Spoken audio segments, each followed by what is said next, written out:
আসসালামু আলাইকুম রহমতুল্লাহ আলহামদুলিল্লাহ। আজকে আমি যে হাদিসটি নিয়ে আলোচনা করব জামিয়া তিরমিজি সহিহ হাদিস 3505 নম্বর হাদিস। এই হাদিস থেকে একটা বিষয়, একটা আমল আমরা জানতে পারবো ইনশা আল্লাহ।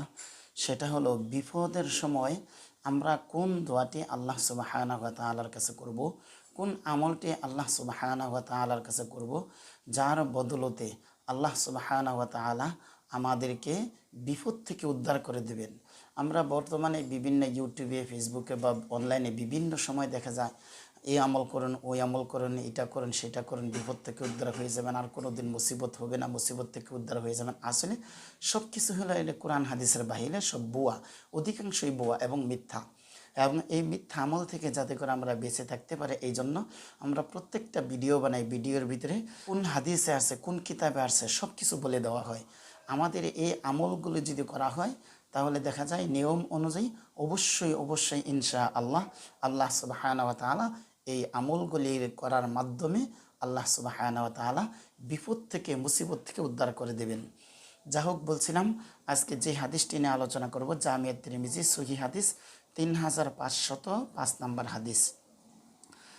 সাদ ইবনু আবি ওয়াক্কাস রাদিয়াল্লাহু তাআলা আনহু থেকে বর্ণিত, তিনি বলেন রাসূল সাল্লাল্লাহু আলাইহি ওয়াসাল্লাম বলেছেন, আল্লাহ তাআলার নবী জুন্নুন ইউনুস আলাইহিস সালাতু ওয়াসসালাম মাছের পেটে থাকাকালে যে দোয়া পড়েছিলেন তা হলো লা ইলাহা ইল্লা আনতা সুবহানাকা ইন্নী কুনতু মিনাজ জালিমিন।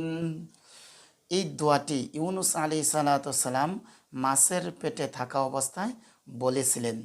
মানে অর্থ হলো, তুমি ব্যতীত কোনো মাবুদ নেই, তুমি অতি পবিত্র, আমি নিশ্চয়ই জালিমদের দলভুক্ত। সূরা আম্বিয়া 87 নম্বর আয়াত। রাসূল সাল্লাল্লাহু আলাইহি সাল্লাম বলেন, যে কোনো মুসলিম লোক কোনো বিষয়ে কখনো এই দোয়া করলে অবশ্যই আল্লাহ সুবহানাহু ওয়া তাআলা তার দোয়া কবুল করেন। সুবহানাল্লাহ।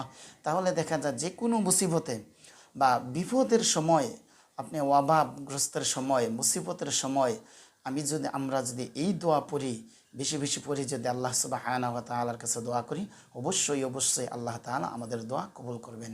আসসালামু আলাইকুম ওয়া রাহমাতুল্লাহ।